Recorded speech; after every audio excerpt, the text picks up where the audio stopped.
Heavyweight boxing fans, what's the deal?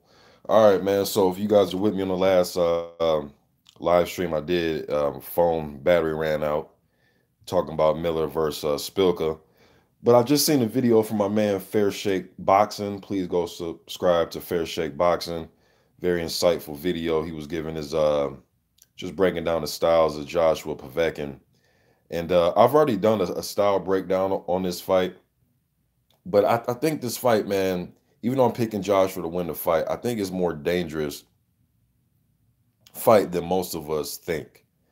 Now, the proof will be in the pudding when they get in there and fight. You know what I mean? But stylistically, though, man, I just and then just with some of the stuff that was going on yesterday, I know Jarrell Miller made headlines by getting in Joshua's face, and a lot of talk about that, and then a lot of talk about Wilder, and a lot of talk about a lot of other stuff, except for Povetkin. One thing about Povetkin, um, even in his recent fights, where a lot of fans say he didn't look all that great, even I was one of them. The Christian Hammer fight, the Radenko fight, he did knock Price out viciously. Uh, but it wasn't like he was out of shape for those fights, man. He was, ready to go the distance against Hammer and Radenko, guys like that. So he wasn't out of shape. He went to 12. He won damn near pretty much every damn round. Um, they say about boxers, especially heavyweights, the last thing they go is your power, right? So see a few of you joining the chat. Was good. Carl Burrell, Mark Blake, David Watson, Gaines PP was good. Roderick Thompson was good. So I'm looking at this fight, man, and you break down the styles, and like I said, this video's kind of got inspired by a video I was watching about Fair Shake Boxing. But and in Shake's video, he was talking about, talking about the way that Vladimir was able to beat Povetkin, which is a lot of, holding. He was landing some good shots in there. Vladimir kind of went to the jab, hold, jab, right hand, hold, lead, left hook, hold. And with a few of those lead left hooks and jab right hands, he was able to stun Povetkin, but then he'll just hold him right away, which was just, man, Vlad used to do some weird stuff in there, man. I understand he used to hold on the inside because he didn't want to get into an inside fight. I know Emmanuel Stewart would used to pound that in his fighters' head, especially like Lennox and his big guys. Hey, man, put that jab right hand on him or use that stick and come with that right hand and hold. Why even have an inside fight? Why even put yourself in danger trying to fight a style that doesn't suit you? So I understood why he was doing it, even though he used to irritate the hell out of us fans when he would do it. But I understood why he used to do it. All right. Uh, Joshua, I'm not really sure that's what his game plan would be because I think he wants to rumble on the inside. Him and Vlad would hold each other here and there, but as you see, like in the Parker fight, Joshua will try to sneak in sneaky uppercuts. He wants to land that uppercut, man, and if he can get you in medium to close range, he's really going to let go of that punch, that uppercut. He loves to throw that uppercut, even to the point of it becomes predictable. Because Parker was evading a lot of those uppercuts, man. Some of them at the last second he was, but a few of them he's seen them coming a mile away where Joshua sometimes can kind of overload on those damn uppercuts, man. But he wants to land those. He wants to land those medium range hooks and left and right hooks and uppercuts combinations. So, but I think he'll be playing into Povetkin's hands. I think Povetkin's a lot more dangerous than people's giving him credit for. I know, people saying that how would he be if he doesn't have drugs that he's tested positive for, or whatever in his system going into this fight. I think he'll be able to go 12. I think he will be able to go 12. And I still think that he has a puncher's chance, if anything. And he isn't the type of plotter on the outside where he's putting up the high guard, take a million shots to the face to land his one. He'll move his head. He'll go to left to right. He'll use a jab. He'll throw quick counters off your jab and your straight right hands if you miss. Against Klitschko, he was kind of going for broke because he was kind of in no man's land. It's like when they got close, he got held. When he was on the outside, he was getting pinged in the face with lead left hooks, jab right hands. And Klitschko's a damn great fighter too, man.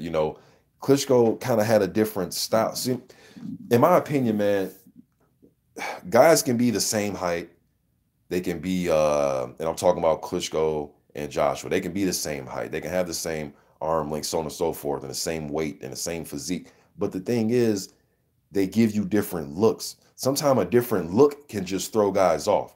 If a guy's standing in front of you with his hands down, it can kind of make you uneasy a little bit because you're not sure, oh, should I jump in? And then when you do, you get caught with a left hook that you didn't see coming because the guy has his hands down. Klitschko kind of played that game with Povetkin, where Povetkin was trying to come in and initiate. He was getting caught and then he was getting held. You know what I mean? Whereas AJ is more of a high guard, going to catch your punches and deflect them with the high guard and then come back with his shots. You know what I mean? Different looks. And I think the look Joshua's going to present will make Povetkin a little bit more comfortable in his approach to attacking Joshua, where, okay, you got the high guard, I'm going to step to you. Not step to you with my face, face first, but step to you cautiously using my jab, but then I'm going to let my punches go because you're giving me the look of somebody's going to use the high guard and let me get my punches off. Punches around the elbow to the body. He was landing, Povetkin has an underrated left hook to the body that he likes to throw in there. I had to go back and watch a few fights just to get refreshed with the hammer fight and some other fights where he was throwing that left hook to the body, man. And then he throws that overhand right. He'll throw that damn overhand right out of nowhere. Like you'll think he's dipping down and throw the left hook to the body, then he'll come over the top with the right hand. You know what I mean? And Joshua has a tendency sometimes to stand straight up. Yes, I know he ducked down and he was bending out the way of Klitschko, especially when Klitschko had him tired and Klitschko couldn't land that. He kept he was being so predictable with that left hook that lead left hook he was trying to throw on Joshua. Joshua was later literally just bending down, but he was bending down with his face looking at the canvas. You can get caught with an uppercut. That's a punch that I thought Klitschko should have mixed in there when he should have feinted with the left hook. I know it's easy for me, the armchair guy, to say that he should have feinted with the left hook, then came with the uppercut, or at least threw the left hook, but really had intentions to land the right uppercut because he knew Joshua was going to bend down, literally face first, looking at the canvas. It wasn't like he was bending down where he was bending his body down, but his head was still straight up. He was so tired at that point. He was just ducking down with his face looking at the canvas. You know what I mean? Whereas I think Joshua's going to do he's going to fight tall. He's going to use a lot of straight punches, but he has some dog in him though, man, when he's in there where he doesn't mind mixing it up. Look at the Dillian White fight. The referee didn't allow him and Parker to fight that type of fight, which I thought was weird the way he was reffing that fight, man. He was jumping in on them as if like the inside fight was illegal, the way he was reffing that fight, man, with Parker. Takam and Parker's movement was giving him a little bit of trouble. I don't think Povetkin will be out here moving the way Parker was moving, but I think he'll give some of the same looks that Takam was giving. But I think he is a harder puncher than Takam. Him and Takam actually had a great fight, Povetkin and Takam. One of the better fights of that decade, in my opinion.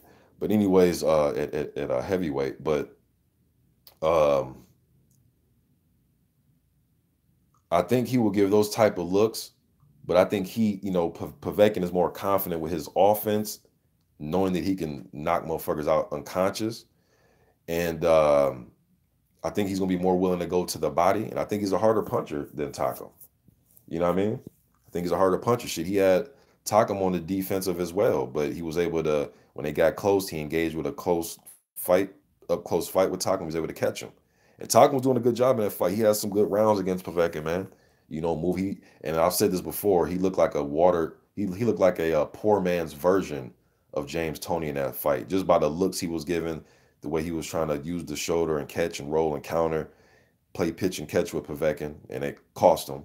You know what I mean? But I think this is a much more dangerous fight than a lot of people are. And I'm seeing some fans say second round KO, and I really don't see that, man. I don't see Joshua steamrolling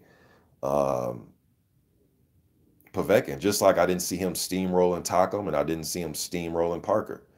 A lot of people have in their mind he's going to go in there and steamroll this guy. I really don't see that. Now, a lot of people may point to the Price fight. Again, Price, different look.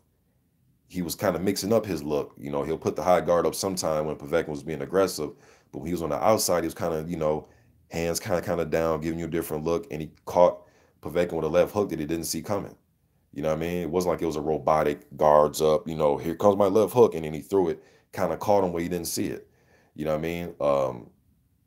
That look sometimes throws Povetkin off. I actually think AJ will fight more of a style like Marco Huck was able to fight Povetkin versus, rather than Josh was going to fight the way that Vladimir did. I think Joshua probably will fight more like Huck, high guard, straight punches type of fight.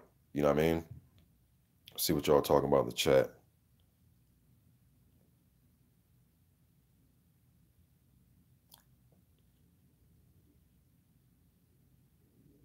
Games PP says, I hope we don't. I hope we don't see Tyson versus Douglas.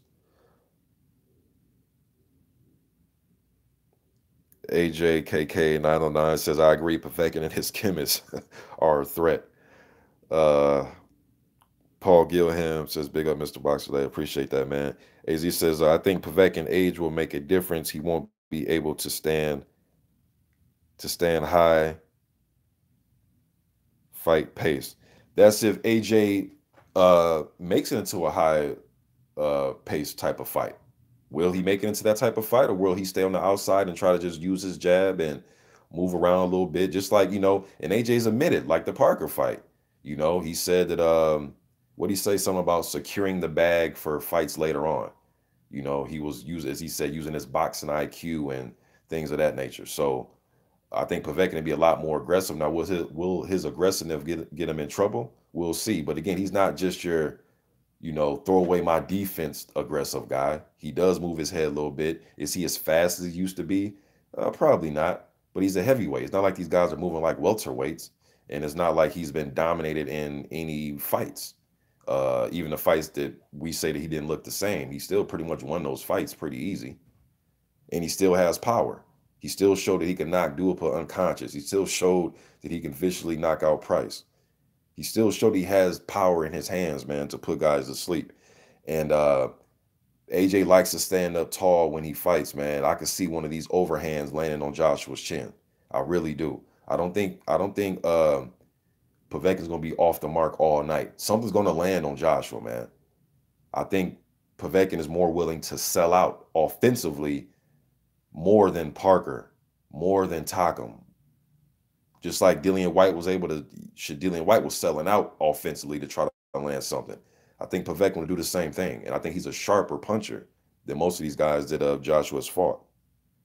Still picking Joshua to win, man, but I think this is a lot. It's gonna be a lot tougher than people think, regardless of age, man. Just like when I know it's different fighters, but just like when Wilder's fighting Ortiz, I predicted a stoppage, but I was like, man, it's gonna be some hell and hot water though to get to that point of that win. Just sometimes styles, man, in heavyweights, age matters, but the division where guys fight at a lot slower pace, big guys in there, power's the last thing to go. Things gonna be tough, man. Heady One says the least dangerous. Dog77JL said Povetkin will come in to fight, in my opinion. Yes, I do think he's gonna come to fight. M. Reynolds, what's up, man? He says Joshua better avoid the left hook. The left hook, not only upstairs to the body, and that overhand right. Don't forget about that overhand right. Do not get lazy, Joshua, with your jab, man. You get lazy with that jab, backpedaling, standing straight. That overhand right, man. I'm telling you, man. AZ says, if you are a Tyson fan, you like Povetkin style. Similar styles. And they both actually worked with Stacy McKinley. I actually heard McKinley give praise to Povetkin. He actually trained the dude and, been in training camps with him. Yeah, Povetkin's a shorter, I don't want to necessarily say I think Mike Tyson faster puncher, more dynamic, more powerful. But I get what you're trying to say. Shorter heavyweight compared to these other guys. Come forward, likes to bob and weave his way in. Want to throw big hooks, big uppercuts. Get what you're trying to say. But I think Tyson better combination puncher, more powerful guy, better footwork, better head movement. 53 people watching, only 19 thumbs up, man. Y'all give me some thumbs up. Hit that like button, man.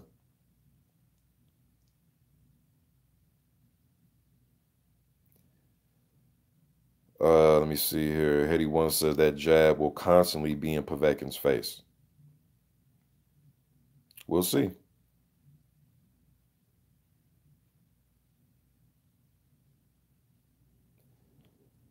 Let me see.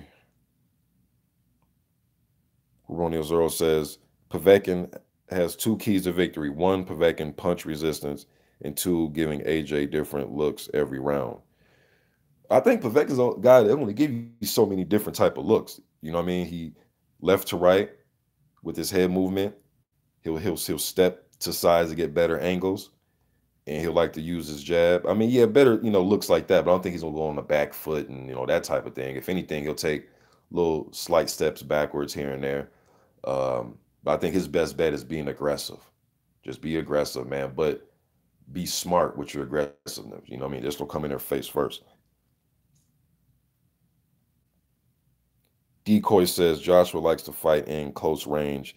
That's Russian roulette against Sasha. Pardon the pun.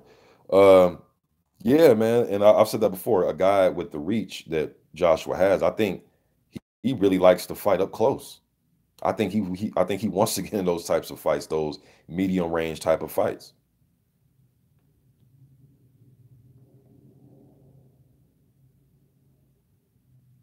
And another thing, Joshua.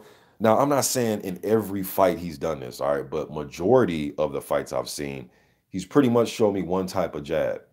He's trying to hurt you with the jab. Like everything is the same speed and pace with AJ from the fights I've seen the majority of his fights. Now, have there been segments in the fight or maybe a few seconds or a round where he's kind of pawing with the jab? Of course, but mainly the jab he likes to throw is just strong jab, strong right hand, strong jab, strong right hand, strong left hook, strong right uppercut, those type of punches. Not like, where it's some of the master jabbers like Holmes, Ali, and Vladimir and guys like that. Even though Liston had a thudding type jab, you know what I mean? But he isn't the type of jabber where he's going to throw a flicking jab or paw with the jab to keep you at range or then step in with the hard thudding jab. And it's just pretty much one jab. Now, uh, doesn't mean it's a bad thing. Shit, if you're having success and you're getting the results, then shit, use the jab that suits you. You know what I mean? But by all means, use the jab that suits you. But one thing that AJ did show me though in the Takam fight is he started the jab to the body where he was placing that jab. He was placing it more than just head hunting. He was going to the body. You know what I mean? Because I thought Takam's movement was giving him a little bit of trouble, those different looks. So I thought that was smart. Okay, we jab you to the body to slow you down a little bit. This jab upstairs, I really can't find you with it, or I'm kind of reluctant to throw it because you're moving your head. Well, let me, shoot that jab to that stomach and that chest area. Leo Dono, man, he says, what's good, man? He says, extremely dangerous. Uh, AJ wasn't comfortable when it came hooks and body shots when facing White and Takam. In my opinion, Povetkin is better than both at this. He throws and combos, changing levels. Yeah, he'll kind of dip down a little bit, and he's a good body puncher, man. He will throw some. He's the type of dude where he'll start from the bottom and then go to the top with his work, where he'll kind of jab you to the chest area, throw a right hand to the stomach, and then come around with a hook upstairs or a hook to the body, or he'll left hook to the body, then come over the top with that right hand. And as he's leaning over to throw that left hook to your body, he'll come over the top with that right hand too.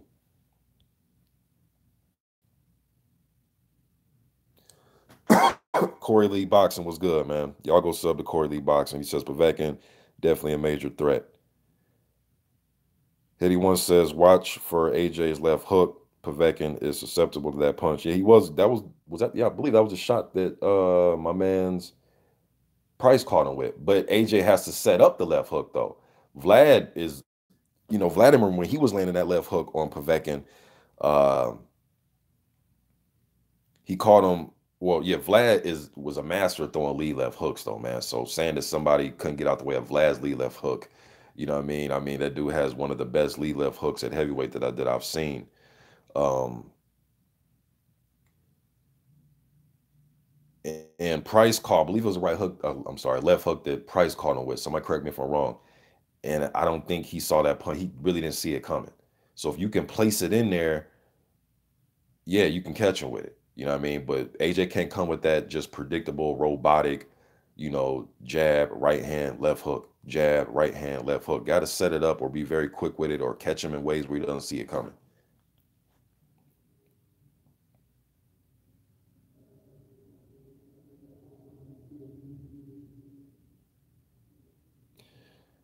Let me see here. Mark Whippy says, I think Povetkin is too old to last the distance. AJ will KO him late. You know what? I'm thinking it could end by KO, but I think Povetkin goes 12 pretty easy. Shit, man. I think he went with Hammer and Radinko. He went the distance with those guys, man. So again, now you got somebody different in front of you, somebody that's really trying to take your head off, though. You know what I mean? So it could be, a little bit different, especially if he sustains some punishment going to late in the fight.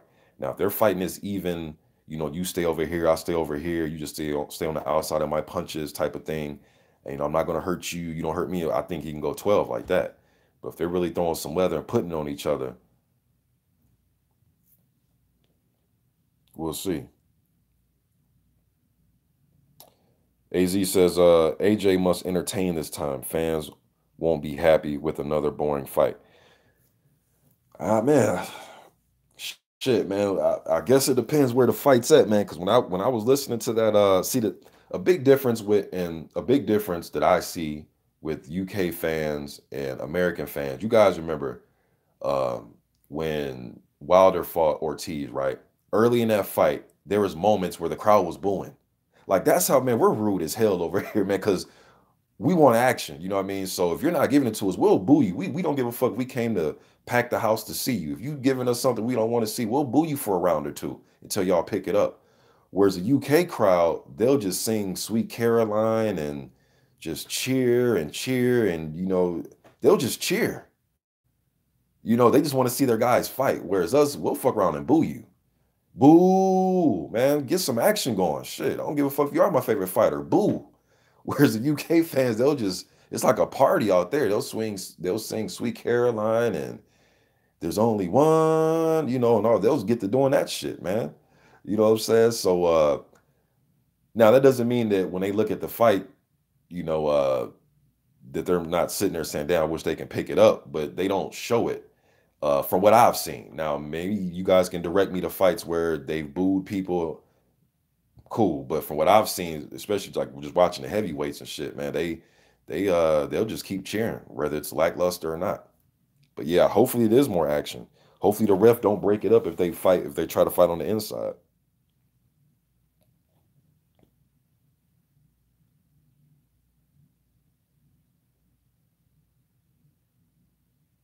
As he says, laugh out loud. Yeah, I remember boo during the Ortiz fight. That shit was great. Entertain us or get the fuck out. Yeah, man. Like we vicious over here, man.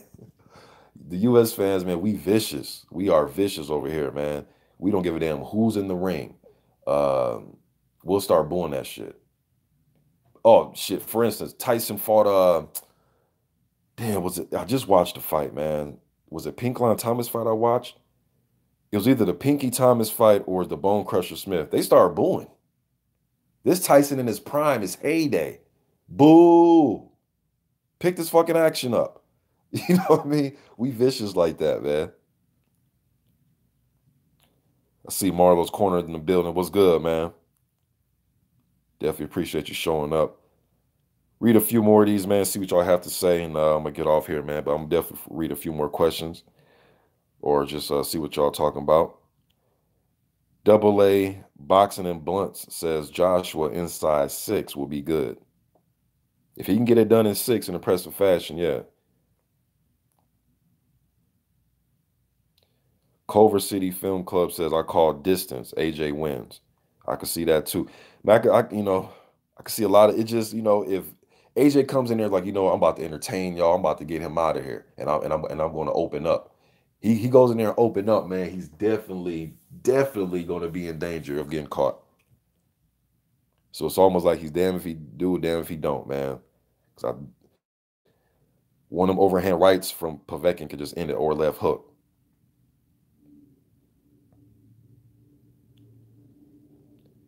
Clinton Payne says the odds are really good for for AJ loss. You'll be silly not to give Povetkin a gambling chance. I agree with that. LJ Craver says AJ's record is getting stacked. We want Joshua versus Wilder, but as it's not next, Povetkin is one of the best second choices. I agree, and I was one of the guys saying when Wilder was getting ready to fight Povetkin, when that fight was made and we were close to it happening, going into that fight, for you guys that were around then, um, I thought that was 50-50. I thought it was 50. I didn't know who to pick between Wilder and Povetkin. I slightly edged Wilder, uh, but it was 50. It was a toss up to me. And I also said that going into that fight, I thought Povetkin had the second best resume to Vladimir Klitschko going into that fight. People forget, man, Povetkin was fighting guys like Eddie Chambers and or not Chris Bird. He fought Chris Bird. I'm sorry, he fought Chris Bird. What is like 12th or 13th fight or something like that? You know what I mean? So he was always stacking his resume, man. The only knock I had on Povetkin is when his team, they didn't want the Vladimir fight years before they actually fought. They had some lame ass excuse, man. I forget exactly what the excuse was, but it was so lame. Damn it, I forget exactly what it was, man. But it was lame as hell. And I know Teddy Atlas was trying to keep him out of the ring with Klitschko, saying he wasn't ready. Uh, he was never going to be ready for Klitschko. Povetkin, in my opinion, was never going to be able to beat Klitschko. But that first excuse was super lame. No, I forget exactly what it was, but it was lame as hell.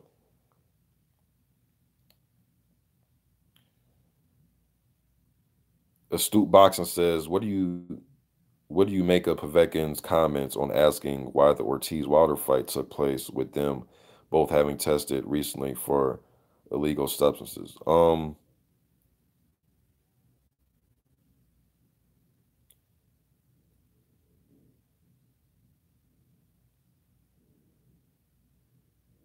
Well, shit, Povetkin, after the situation with Wilder, they wasn't going to allow him to fight Wilder. Whereas Ortiz, it was, what was it? They pretty much just made it next right after that. So them not giving Povetkin his chance, I think, because when they were doing the whole retesting and then they had I think, then Wilder and them took him to court and all that type of shit. It was just a lot of shit going on to get that fight made. I still think the fight, I still wanted to see Wilder versus Povetkin one day, you know what I mean? But with the thing with Ortiz, I'm glad the fight still took place, man. To tell you the truth, him and Ortiz.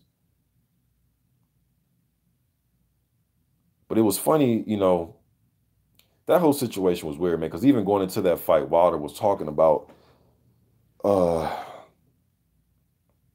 Povetkin and testing and stuff like that. Because when they were trying to get that fight made, after Wilder won the title from Stavern, they're trying to get that fight made. And they kept kind of him and Povetkin were scheduling around each other. I remember that taking place, and after Wilder won that title, they were like scheduling around each other.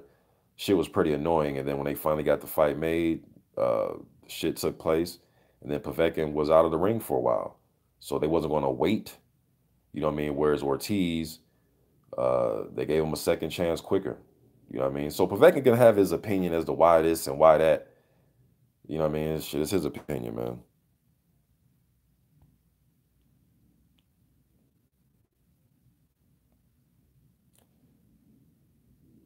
Mia Dan says Povetkin is number 3 in the world. Stuck in Kiev says, will be interesting if AJ holds Povetkin like Vlad did. He will get some criticism in this case. Anyway, all will be clear soon. Yeah, I think the criticism will be mainly because that's usually not Joshua. Joshua wants to fight close. You know what I mean? So Vlad, that was his MO, is the hold and grab and clinch. That was just what he does. Whereas AJ, that's anti. You know what I mean? That's anti the shit that he wants to do. He doesn't really fight like that. So if he does decide to hold and clinch, I think the criticism will come from that part. Like, hold on, man, you don't even really fight like that. But Emmanuel Stewart used to, like I said, used to tell his guys, hey man, grab that motherfucker, clinch him. Why fight this guy's fight? But it's different in this situation because that's what AJ wants to do. So I think it'd be kind of odd if he did do it. Although I would understand it stylistically. But you better be mixing in some hard shots from the outside before you clinch now. Now, if it's just you guys aren't really doing much on the outside, you're not really throwing jabs and letting them be on the outside of your punches, and you're clinching, then yeah, shit, he deserves that criticism.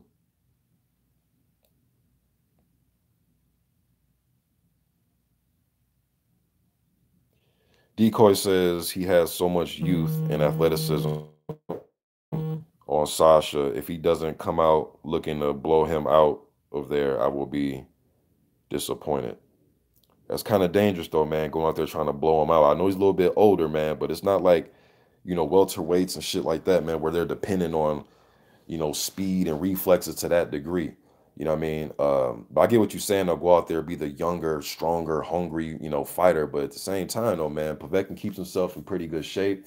He has pretty competitive training camps. I know the training camp for Stavern, he had, and that fight didn't take place. He ended up fighting Duopa. But for that training camp, I know he had Jennings, Chisora, and he had Dominic Gwynn in that camp.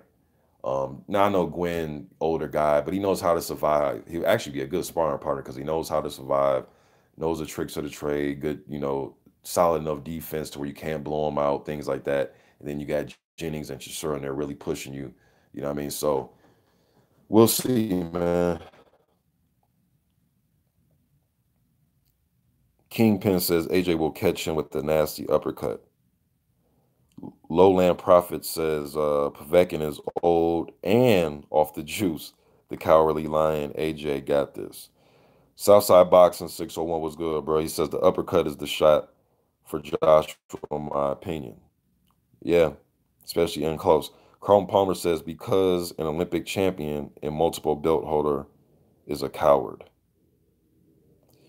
Decoy says Povetkin is old and maybe off the juice, but he is still very experienced and always dangerous. I agree. Carlton Palmer says Klitschko put him down with the left hook too. Wool Bag says Joshua's uppercut is predictable and easy to avoid, but I don't put much faith in Povetkin's defense. Maurice McElroy says no bullshit. I think Povetkin can actually beat AJ.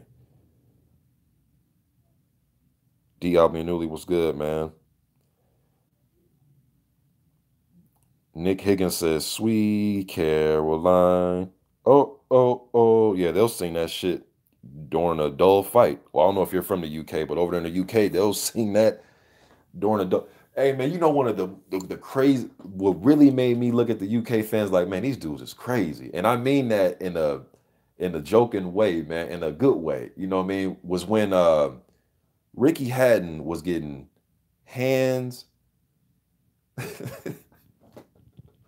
Ricky Hatton was getting hands, feet, elbows, and toes put on him by Floyd Mayweather going late into that fight, right? Got caught with a check left hook, face hit, ran right into the turnbuckle. They still singing. There's only one Ricky Hatton. I'm like, damn, man, these dudes, they must be out in that motherfucking crowd drunk as hell. But yeah, they stand behind their fighters and their fights. No matter if the dude's in there getting his ass whooped or it's a born fight or not, man. It's kind of weird watching it. You know what I mean? It's just, I guess it's a culture thing, man, or just it's different over there, man. It's different.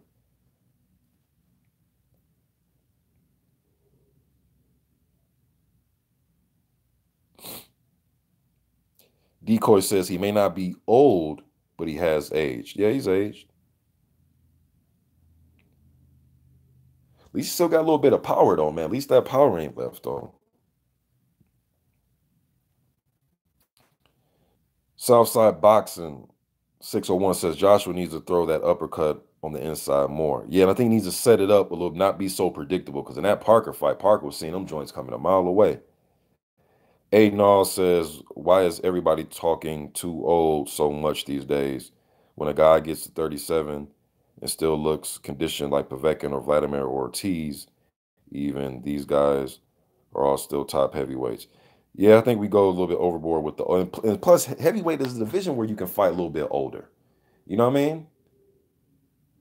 It's one of them divisions where you can fight and get away with certain things when you get older. And some heavyweights actually get older with, or I'm not gonna say they get better with age, but they age better than guys at lower weight classes. Because usually guys at lower weight classes, they either got to move up, right? Because they're older, they gain a little bit more weight. They can't get down to 147 or 154 or 140.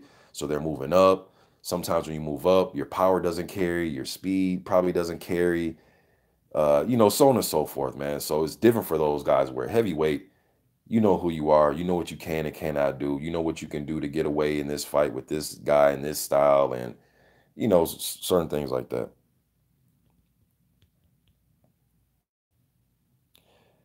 Kingpin says AJ has the best uppercut in the game. Hmm.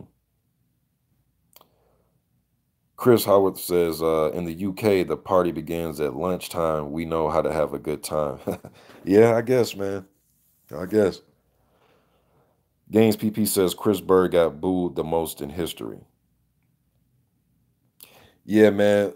Much respect to the crafty southpaw, man. But some of them fights were boo worthy.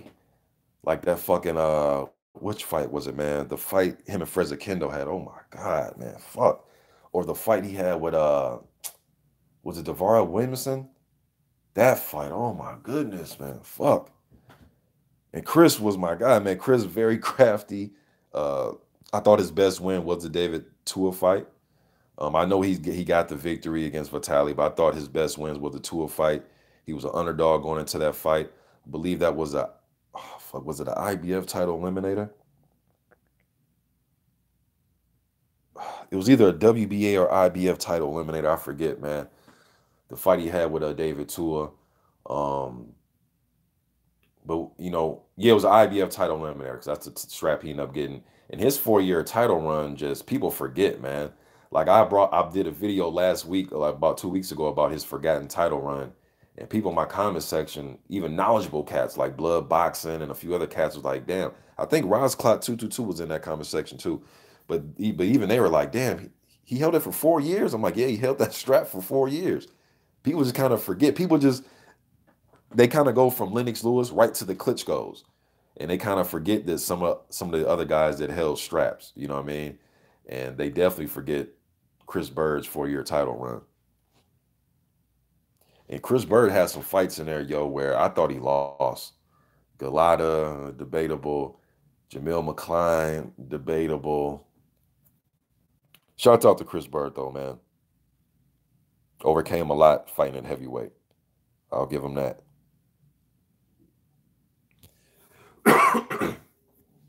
Marlo's Corner says, Mr. Box, is there any excuse for AJ not fighting Wilder? Not at all. Not at all, bro. That fight should have been happened, in my opinion. From everything from, I've heard just so much, man, from he needs the very first thing I heard, and I got into it with a lot of UK fans, but the very first excuse I heard from a lot of fans that had the, and some of you probably won't believe me, or you think, oh no, you're being biased. Go check out my older videos, y'all. I have nothing to lie about when it comes to this shit, man.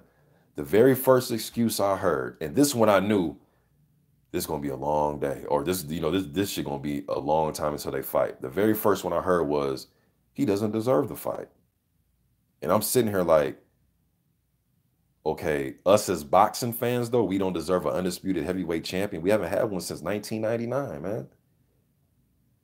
When I heard that he doesn't deserve the fight and he needs to raise his profile first, that's when me and a lot of UK fans kind of went our separate ways. That shit was just weird to me. I come from the old school, man, where we want to see undisputed, this title holder, versus that title holder. That's just what I came up on. The Klitschko era, we had to fall back a little bit because they were brothers, so we couldn't get the undisputed. But the Imbragimovs and the Chris Birds and the Samuel Peters, all those other guys that happened to hold titles, they got in there with the Klitschko's, you know what I mean? So, but this whole, I just didn't think this shit was gonna come up to the heavyweight division. Being on YouTube, the social media, you know what I mean, for 10 years now. Yeah, not yet. You're going on 10 years now. I heard a lot of that shit in the welterweight division and all these other divisions. But when it came to heavyweight about he has to raise his profile and he doesn't deserve, and That's just when I was just like, oh man, this is some weird shit, man. And not to even talk about all the recent stuff that has happened in recent months that took place, but just the initial excuse that was thrown out there, the shit was just weird to me. And people are like arguing with me. He doesn't show me why he deserves it. I'm like, dude, it's for undisputed. He is the longest reigning title holder against a guy that's unified. Why wouldn't they fight? You know, it is what it is. And let me just also say that Parker actually still had a WBO strap when that was first said. So Parker was a WBO title holder. And people were saying that Parker deserved to fight more. And I'm like, based on what? Based on what? It is what it is, though, man. I'm pretty sure that's going to create a whole different discussion. But hell no, there's no reason why that fight shouldn't take place. It's fucking embarrassing. It's embarrassing and it's disgusting. We ain't getting undisputed because, man, come on, man. Going on 20 years, y'all. We haven't had whatever, man. I guess some people don't care about history, but it is what it is. I can't make, I can't argue somebody to death about caring about history and wanting undisputed. If you don't want it or you don't think it's valuable or um, it's just fucking disgusting, man.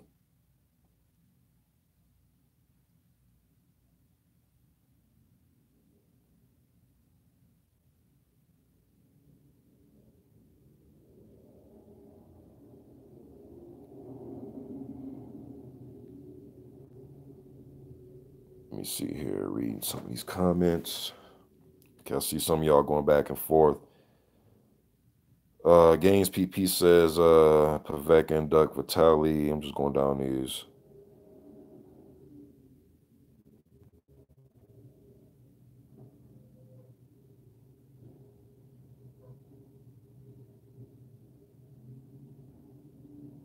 I think some of y'all are just going back and forth with each other and try to read some of the direct questions to me. Rise Cloud 222 was good. I mean, it says Michael Dokes versus Usyk. Who you got? Ooh, that's a good one, bro. Dokes versus Usyk. Definitely think Dokes has the hand speed advantage. Usyk got to watch out for that damn Lee left hook that Dokes was. Man, Dokes has some fast fucking hands, man. That's a good one. Man, that's a good man. I'm gonna go with Dokes. I'm gonna go with Dokes in that one. I'm gonna go with Dokes in that one.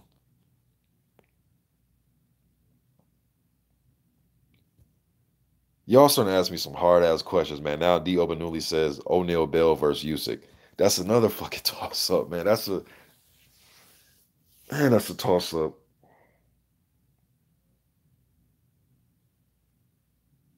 That's a toss up, man. That one's a toss up. But Usyk, man, the motherfucker can make you miss though, man.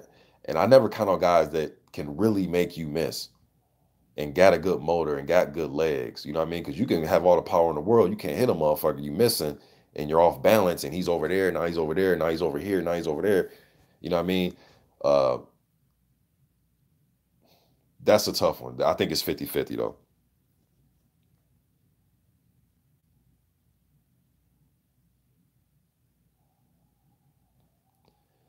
Herv, you see, he says, okay, let's dissect. Ortiz before Wilder had a weak resume. Jennings and Johnson are his best fights, but those two have not achieved much. Stavern had a weak resume too. So in reality, Wilder's weak. Eh. Man, stop it, man. Okay, you say Ortiz before Wilder had a weak resume. Okay, but he wasn't a weak fighter. He's not a weak fighter. If he's so weak, why wouldn't just everybody line up to fight him? And you say his best wins were Jennings and Johnson. Well, I know he fight Tony Thompson, um, Johnson. Who am I missing? Some Johnson. Who did he? What Johnson did he fight? Did Luis Ortiz fight? But let's dissect what they look like in the ring as far as their makeup as a fighter. Good defense. Good inside fighter. Um, Good counter puncher. Places his punches well. Dominated Jennings. Klitschko couldn't even dominate Jennings as well as Ortiz was able to, and that was just months. Yeah, they fought this. They fought in the same calendar year. You know what I mean? Shit, Jennings actually put up the high guard and was walking Klitschko down and won some rounds. You know what I mean? So Jennings, let's not treat Jennings like he's some fucking children of the poor here, man. And as far as resumes and all this, look, man, you run through the top 50 heavyweights right now. Who has stellar resumes? I know I put Povetkin up there with his resume, um, but all these dudes need to fight each other, man. So this theory you have of in reality he's Wilder's weak, you can't be weak, man, and have 7, 8 consecutive successful title defenses. Let's come on, man, let's cut the BS, man. If you don't like him as a fighter, say, hey, I don't like the dude. I think he's weak, but you can't say that shit like it's fact. How many weak guys are having 7, 8 successful title defenses in a row? Come on, man. I understand you don't like him, bro, but I think you're reaching, man. But hey, what do I know, man? Um, yeah, it is what it is, man. Haiti One says, "Is Sir Charles still a god?" Yo, man, when Charles Martin was doing that whole walk the earth, like when the way he was acting with the AJ thing was just weird to me because I've seen many interviews with him before he beat before he got the win over Glasscoff when Glasscoff messed up his leg. And from the interviews I've seen, like on like on ES News, like on ES News and other interviews, confident guy. You know what I mean? Even before like the Dweco fight that he had, confident dude, but he changed a little bit. I don't know if it was just the strap. I don't know if he was trying to talk himself up for the Joshua fight, but it was a different guy, man. Whereas, like I was telling people yesterday, as far as like Jarrell Miller, Jarrell's always been like that. He's been talking shit since he was 2-0. Like real talk. I'm being dead honest. Jarrell's been calling out Deontay Wilder since he was a 2-0 prospect. If you don't believe me, type in like Jarrell Miller Wilder. This shit will pop up from like 2009. Damn near 10 years ago, he was calling out Wilder. It's before Wilder was even a household name or had a built anything. He's always been brash like that. That's his Brooklyn attitude. You know what I mean? So was Martin, when he started to talk, and I was just like scratching my head like, damn, I never really heard Martin talk like that. If he has, maybe I missed those interviews. But leading up until that, I was just like, damn, I never really heard him talk like that. And Brazil, when Brazil got in front of Martin, I never really seen him talk like that. You know what I mean?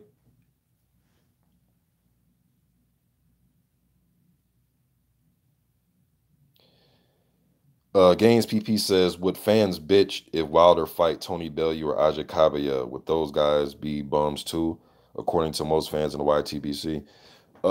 Yeah, I'm sure. I'm sure they will. But it depends who you talking to, man. Because if it's a guy that doesn't like Wilder, yeah, they're bums. Who the fuck is Aja Kabaya? Even though he beat Derek Chisora, they'll say Chisora is washed up. Although if Chisora beats Taco, people be saying you know, they'll get back on the side again. You know what I mean? But Tony Bellew, I think Bellew gets starched, man. Um, yeah, I guess it depends who you talk to, man. I guess it depends who you talk to. If they're anti-Wilder, pretty much everybody he fights and beats. If his name not Anthony Joshua, they're gonna say he's leftovers or he's a bum.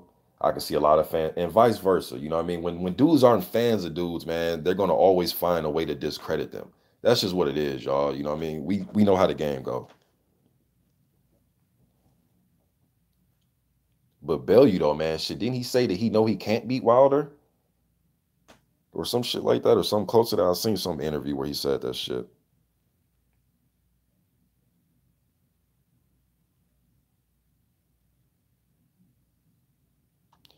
Woolbag says people just can't stop talking about Wilder. You damn right, bro. They can't.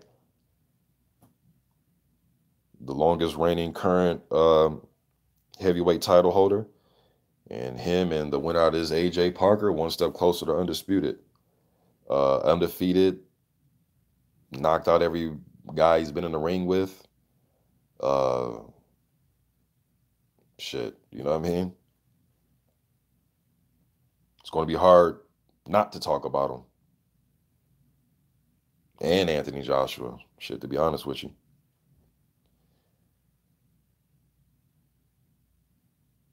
Rosclaw 222 says Bellew's a good fighter, can't beat any of the elites, but would be competitive. Yeah, he'll definitely come to fight, but I think he'll leave on his back though against the top guys. Now some people look at that David Haye situation. And I was saying this, man, even going into the fight, UK fans, some of y'all know what I'm talking about. I remember making that video I said, I'm going to pick Haye to win the first fight by decision. What? David Haye has so much power as soon as he lands this. You don't know boxing. If you do, you know Bellew has no chin. Yeah. Then you fucking end up beating Haye twice. You know what I mean? And it's because, hey, you just can't, I don't give a fuck who you are. You just can't come back. Well, most of the time, okay, you just can't come back, man, after 3, 4, 5 years and just dominate. You know what I mean? Especially when you come and you fight guys like Mark Demore and Arnold Jerigai, and I think Haye thought he's going to have an easy time with Bellew, get a quick payday, and then guys remember that Haye was going to be in line for a title shot, the winner out of the Parker versus Ruiz. So he put that on hold because he was going to be the mandatory. Put it on hold, let them fight it out. I'm gonna put, fighting the winner on hold, pick up an easy payday real quick, and I'm gonna, fight for the strat. It didn't work out like that.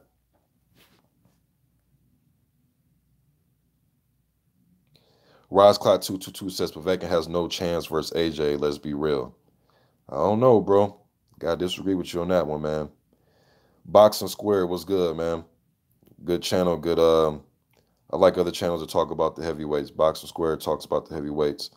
He says, big ups, Mr. Boxing. Looking forward to this one. And Povetkin is no joke. I'm expecting AJ to start cautiously and build into his work. Have seen tweets that Spilka is looking to fight Wack, not Miller. Yep, as I was doing my live, people were saying that he's gonna Wack is probably the fight that's gonna happen. So that's why I put possibility on my the title of my video. Plus, man, I think that's more of a fight for Spilka is the Wack fight. Two Polish guys, they can have it out. You know what I mean? But Miller definitely does not need a Spilka fight. Haplotype was good. He says it's the battle of the supplements, in my opinion.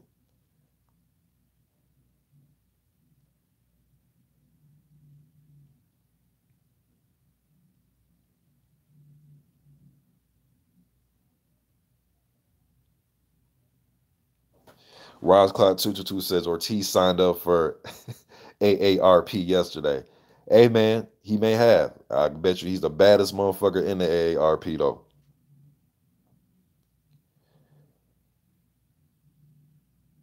I'm telling you, man, you got to watch out for them old dudes, though, man. Watch out for them old dudes. Ask Ray Mercer. And I know Larry Holmes is on a different, he's different, you know what I mean? But sometimes, man, you can't, ask Michael Moore about Big George. You know what I mean? Sometimes them old dudes, man, they know how to get the job done. And I know those guys are all-time greats, you know what I mean? But still though, man, them guys were younger, fresher, stronger, blah, blah, blah, right? Went in there and got beat.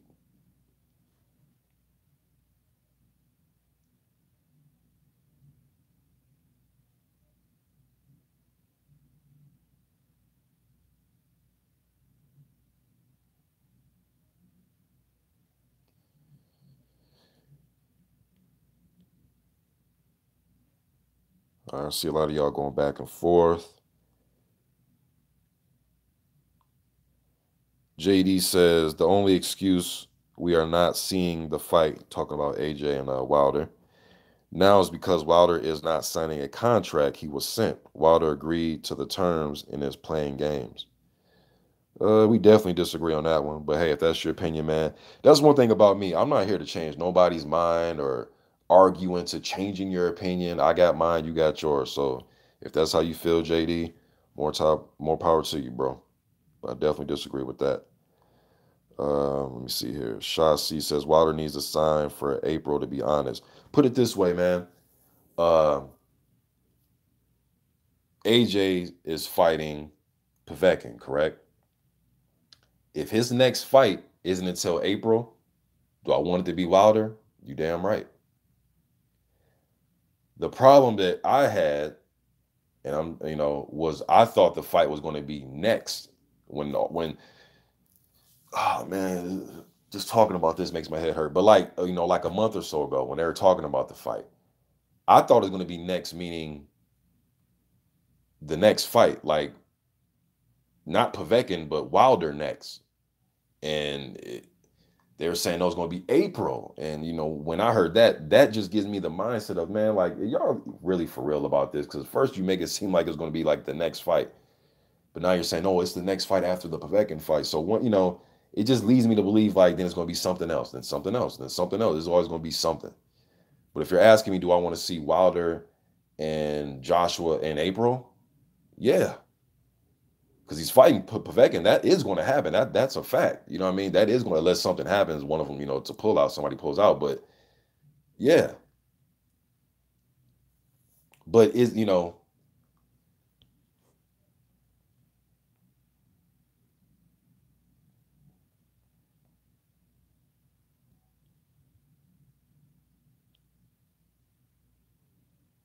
so do I want to see it in April? Yeah, I want to see it in April.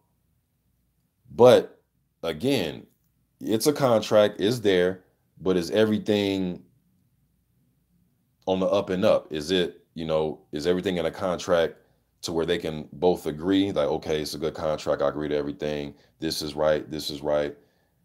And I know Eddie Hearn's trying to do his whole flat fee shit, which is for a fight of this magnitude is just crazy, in my opinion, man. Just a flat fee. I mean, with no percentage at all, like that's crazy, man.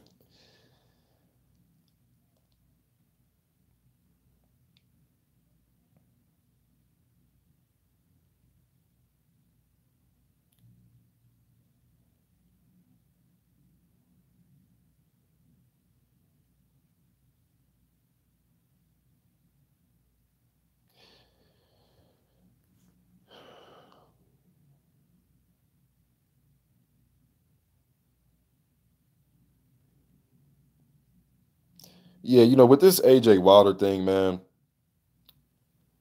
us going back and forth, we'll just be here all day. If you agree, if you think that AJ that Wilder's scared of him or vice versa, you think that's your opinion, y'all. Like I'm not here to change nobody's mind. You can type a paragraph long thing. My opinion is the same. You know what I mean? Just like I can sit here and talk for the next 40 minutes. So y'all can go back and forth, but as far as with me, man, whatever you believe is what you believe, man. I know that's kind of the, being simplistic about the situation, but shit, it is what it is, man. Like I don't know what else to really tell you. Rise Cloud 222 says Luis Ortiz versus Ike Beabuchi. That's a good fucking fight, man. And y'all are giving me some hard, some hard fights to pick apart. Um, from what I've seen of Ike, I know very limited his career, man, but I would have to favor Ike in that one.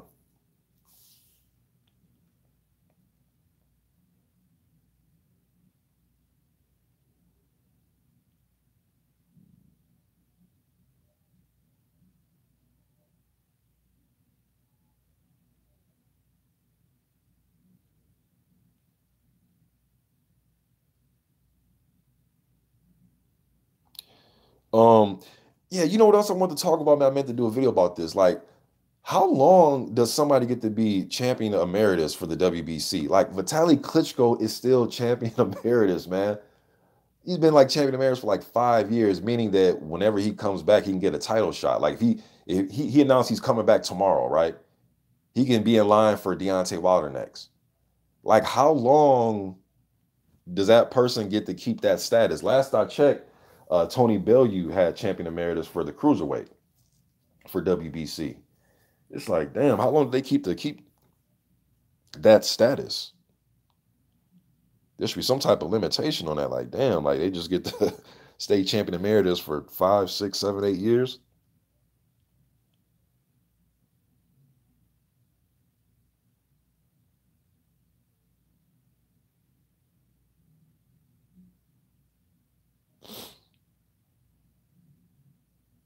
Handy One says, "Do you think AJ, as an Olympian, would have been allowed to fight cruiserweights?" I don't know what you mean by that. If AJ, as an Olympian, I mean, when he was Olympian, could he fought pro cruiserweights? I mean, what? I'm not sure what you mean.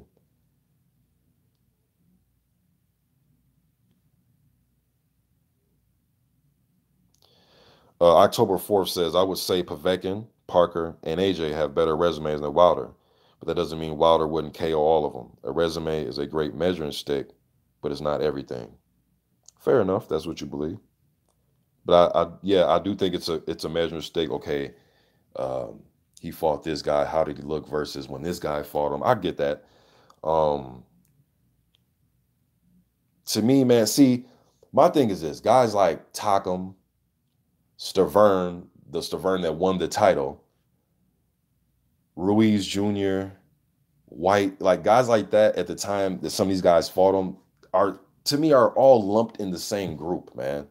I just think this pool of talent is a lot closer than some people think. Uh, I think it's closer than some people think, man. Um, and I've always said that. You know what I mean? Even when Duopa was fighting and guys like Duopa and Wak and Erkin Tepper and it's like clumped in the same group of guys. Now, if you think this guy's a little bit better than that guy, or he's a little bit better than this guy, well, fine. You know what I mean? But to me, it's pretty much all the same talent pool, man. Really. And this is coming from somebody, man, that's been really watching these dudes watching this era and the last, well, I haven't stopped watching the heavyweight division for decades, but this pool that we're talking about now, I've been watching all these guys, man, when they were 17-0 and 13-0. And I always said then, like, when the Klitschko's was dominating, I was looking at the talent pool, like, man, all these motherfuckers kind of lumped up in the same group, pretty much, until they all start fighting each other. And I can see differently, but it's pretty much the same group of talent.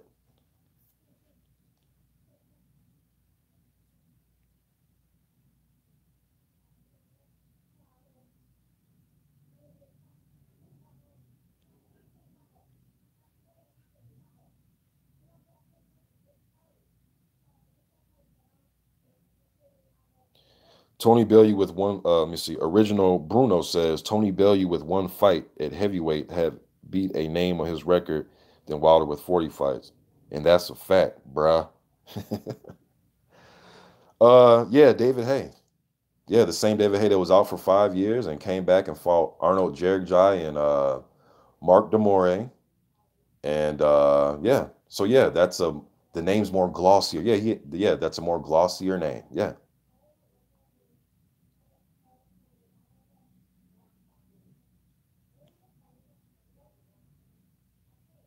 But what does that mean? So does that mean Tony Bellew's better? He has David Hay on his resume. Great. What does that mean though? Or are we just going to look over the fact that he was out for 5 years, came back, and a fight that I thought before the fight happened? I'm not saying this after the fact, that I thought was going to be a debatable, tough fight because I didn't know what to expect from David Hay. I knew, and I did come out with a video though saying that David Hay was the wild card of the division. This was before the first Bellew fight.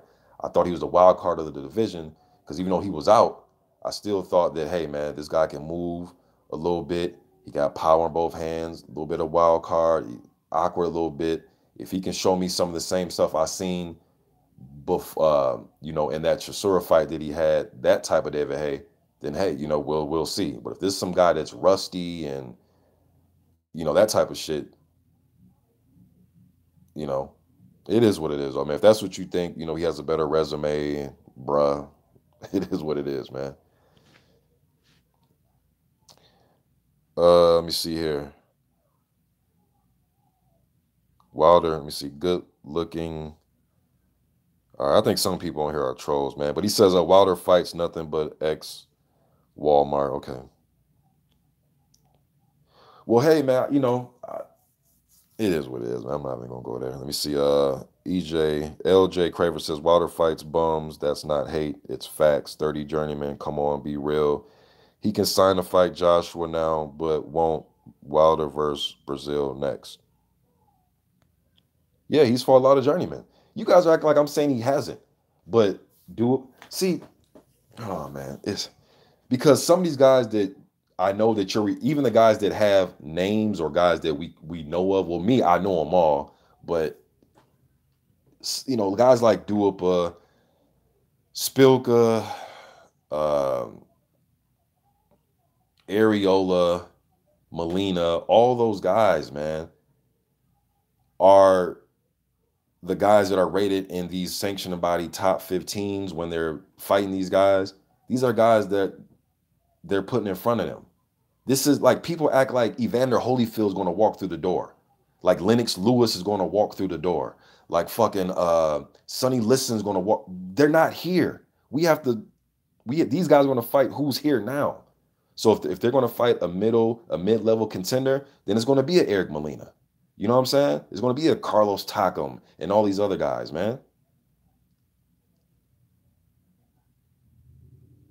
But it is what it is, man. I mean, if it is what it is. And it's not just Wilder. This is a lot of guys, man. You know what I mean? You might not think that some of these guys compared to the 90s and 80s like myself, but at the same time, though, this is what we have in front of us, y'all. All-time greats aren't just going to show up in the division all of a sudden. Just Muhammad Ali's not going to show up. It just doesn't how it's not how it fucking works. New era, it's a new era, man. But he just knocked out Luis Ortiz. Do we just say, oh yeah, but yeah, but nothing. He just knocked his ass out. Don't give me the yeah buts, man. Yeah, but he put him on his ass.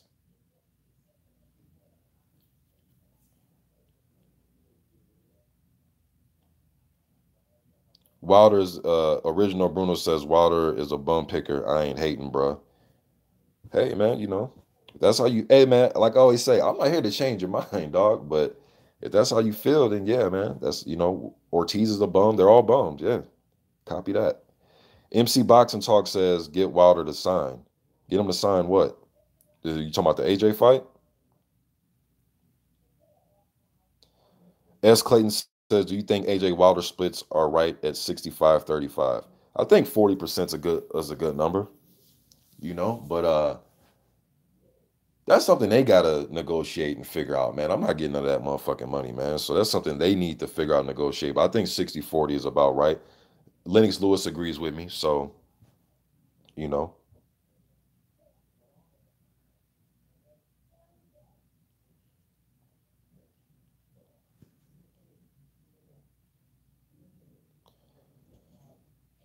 And see, and it's already lined up for people to say he's fighting his leftovers.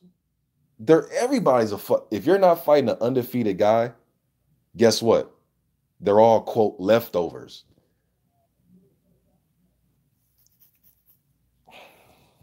Crazy. It's crazy sometimes.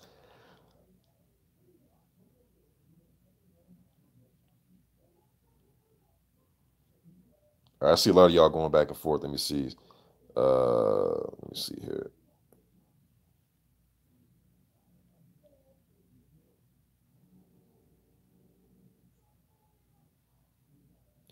D. Ubanuli says, you know much about that heavyweight, the 80-100 sign. Nah, somebody, I forgot the kid's name, man. Somebody leave it. I'm going to look that kid up, try to find some amateur stuff.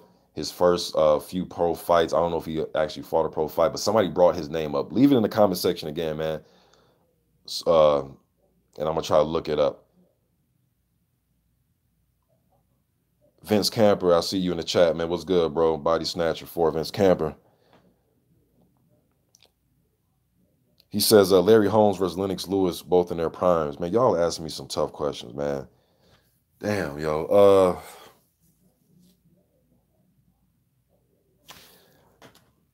Now you guys know.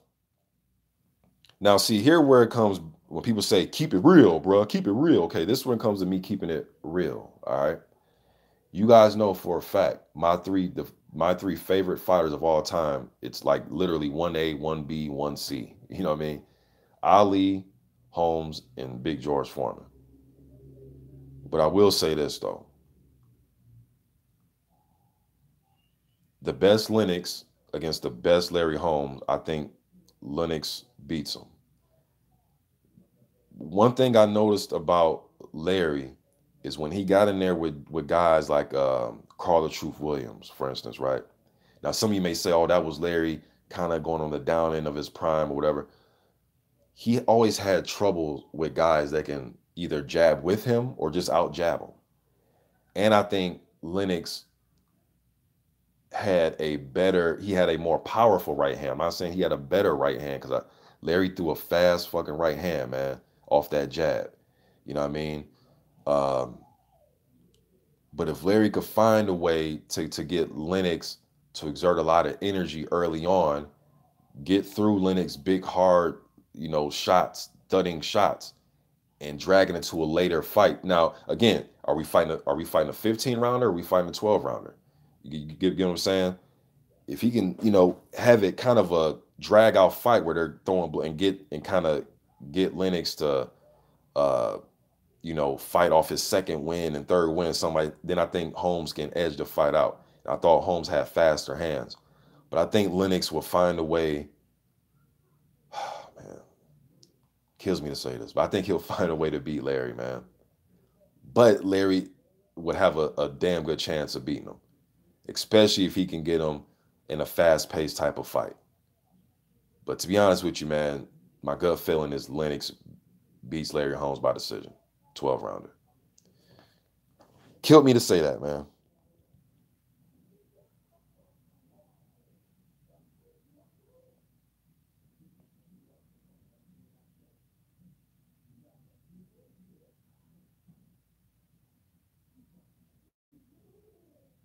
Mr. Boxing all day was good, bro. He says, Mr. Boxing, you know how AJ protectors like to say Deontay built his rep off AJ's name. Question, how long did it take Hearn to bring up Wilder's name at the press conference yesterday? Answer, opening statement. Yeah, man, for shit, people say, quit talking about this situation Wilder and Josh was like, shit, Eddie Hearn talks about it every day. Now, whether it's because he's getting asked the question, sometimes he just comes out and talks about the shit. One minute I hear him say that it's a massive fight and a fight of this magnitude. Then I hear him say, then he'll shit on Wilder. You know what I mean? So it's like, well, dude, then I heard him just recently say they're desperate for the fight. You know what I mean? So Hearn is so flip-floppy with shit he says sometimes, yo. And then, turning down 50 mil, man, like, some of y'all can say it was fake and all, try to rebuttal with that one, but no, we know it's real. Man, turn down the biggest upfront guarantee person in the history of the sport, man. That's just crazy to me, yo. The boxing historian 206 was good, man. Hop says emeritus equals he's really old, but we respect him too much to take away his title and hurt his feelings. Man, they need to get rid of that emeritus shit, man, or at least just have like a 2 years at the most, man. Limitations on that. But when it gets to 5, 6 year mark, and the guy is approaching 50, I don't think he's coming back. But yeah, they still got Vitaly Klitschko as champion emeritus, but for the WBC, man, it's crazy.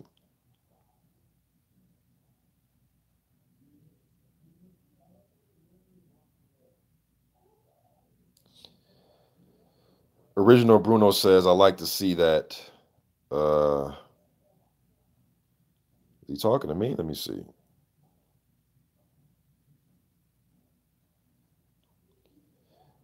Yeah, I see some of y'all trolling, man. It's all good, man. I don't know why y'all getting in y'all feelings about my opinion, man. Y'all starting to get like, take this shit personal, man. It is what it is, though.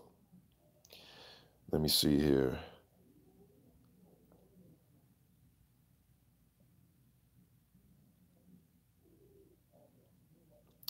JD says, I just don't like Wilder acting like he's a big shot with not much of a stellar resume to show for it. Wilder's been talking about unifying for years without doing nothing about it. Okay, that's your opinion. Now, here's what I think about that, because I've said this before. When Wilder, or 2015, Wilder beats Stavern. in January, right? Then shit, man, I'm doing this off the top of my head. Then I think Klitschko fights Jennings April, the end of April. They actually made the Jennings versus Klitschko fight. Literally, it became official like a couple days after. Man, it was either a couple days after Wilder beat Stavern or it was a couple days before. It was somewhere in that week. Okay, so I kind of it was either a couple days before or a couple days after. They ended up making Klitschko versus Jennings official for the end of April. Okay. Yes, I know that Shelly Finkel in an interview said that we're not going to rush Wilder with the Klitschko fight. Okay, that's what Shelly Finkel said. Wilder said, I want to fight him. I remember this because I remember when Wilder said that, he was like, but the fight has to be in America. And I was like, thinking to myself, like, damn, Wilder, you just really won the strap, bro. Like, how was you trying to call the shots against Klitschko at that time? This one, Klitschko was still creme de la creme, the best. You know what I mean? I thought that was weird. I was like, man, that's a paper title. You know what I mean? Because Vitali vacated it and Stavern fought Areola twice and then he had it. So, and believe you not, some of you probably won't believe it, right? But I was being called like a Wilder hater around that time. Because I was like, man, this kid's a new jack, really, and he just won the strap. But let's see how his career pans out. All right.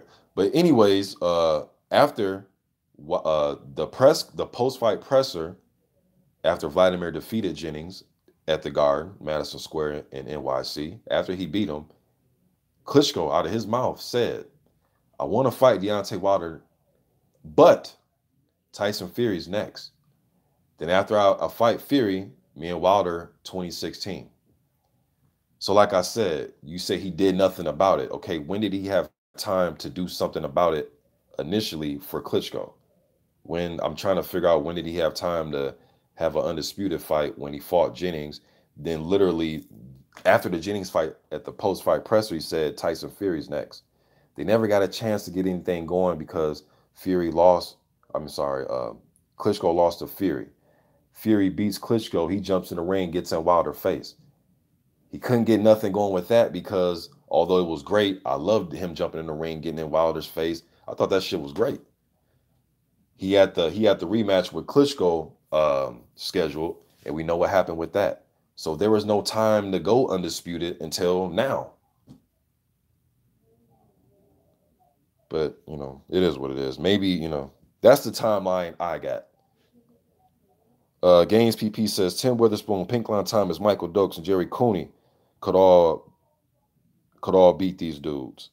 They'll have good chances. Tim Witherspoon versus Jarrell Miller would be a good fight, man. I love that fight. Pinky Thomas, good fighter, man. Dokes, very fast hands. Jerry Cooney. Cooney was feasting off a lot of those guys from the 70s that were trying to still fight in the early 80s. You know what I mean? Young and Norton, and then who else did he fight, man? Who else did Cooney fight when he ran through those guys in the early 80s? I'm forgetting the dudes. I can't believe I'm forgetting his name. The dude that had the war with George Foreman, it's like I'm just losing his name on top of my head. The guy that had the war with George Foreman fought Ali tough. Oh, this is crazy. I'm picturing him I just cannot remember his name right now, man. This shit's killing me right now.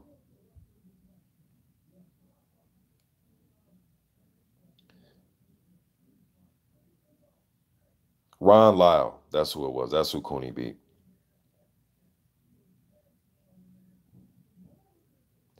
Nicole Solomon, yeah, I'm going to look him up, man. I'm definitely going to look him up. I see a lot of you saying Holmes. Is this when y'all was asking about, because I'm far behind these comments. I see a lot of people saying Holmes. Is this when we're talking about Lennox versus Holmes, who will win that fight?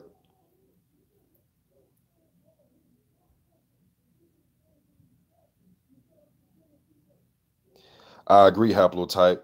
I don't know who you're talking to, but you said, yeah, you're on here talking about him over and over. If Wilder is such a bum, go find another vid. I'll say the same thing. People, it's like they're attracted to those type of videos, man. And that's another thing. People, I'm not saying all of you guys, but a lot of people that I'm sub to, man. Now, you're going to be sub to me for a lot of different reasons, right? But a lot of people, I have a lot, and I don't show my sub count, but I have a lot of subs compared to boxing channels. And is it, it really seems like fans are only really subbed to watch videos about my opinions about Joshua or Joshua Wilder or those type of discussions, which is fine. You know what I mean? You're still a boxing fan. You're just really keyed in on just certain fighters and topics. That's cool. I wish a lot more people will come to the videos when I'm talking about, Leon Spink's title win versus Jim Corbett's title win, or how Pete Rodemaker fought Floyd Patterson in his first pro fight and how that fight was so unique, and I don't think it'll be another fight like that one, or um, those type of videos that I do, man. Those type of videos only get a couple hundred views at the most. But if I come on here and talk about certain topics, those vids do 2,000-3,000 views in a couple days. You know what I mean? All right, I just got a text from my wife. My niece getting ready to come over here, play with my kids. So let me see. Try to catch a few more comments, and I'm off here.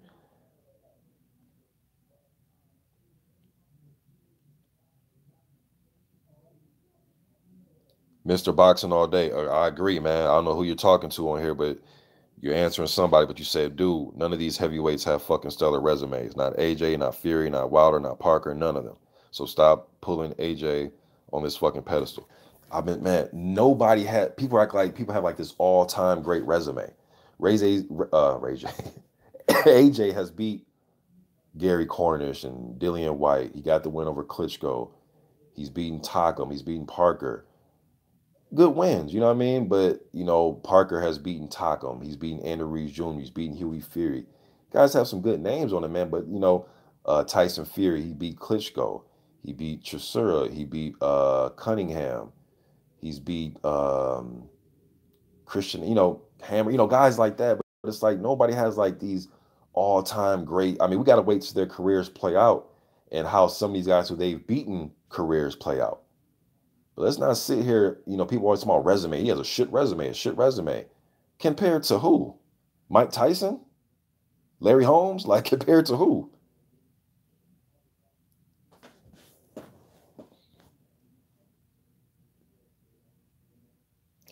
I brought up Gary Cornish because he was undefeated at the time. You know what I mean?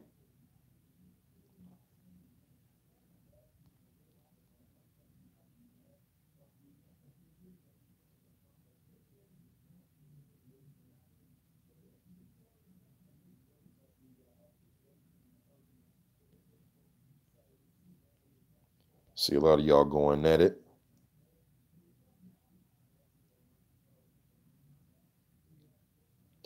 Mr. Internet says heavyweight boxing is dead. There's no fearsome heavyweight boxer. Um,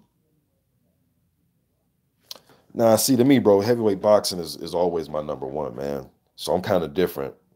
You know what I mean? I'm not saying that, you're not entitled to your opinion or there aren't fans that feel the way you do. But with me, man, I'm one of them dudes. I'm die-hard heavyweight, man. Die-hard heavyweight since the 80s. Die-hard heavyweight fan. So even when the Klitschko's was doing their reign, I was still just watching the heavyweights. I didn't give a fuck who was the heavyweight champ. I just wanted to see the big dudes get in there and throw hands, man.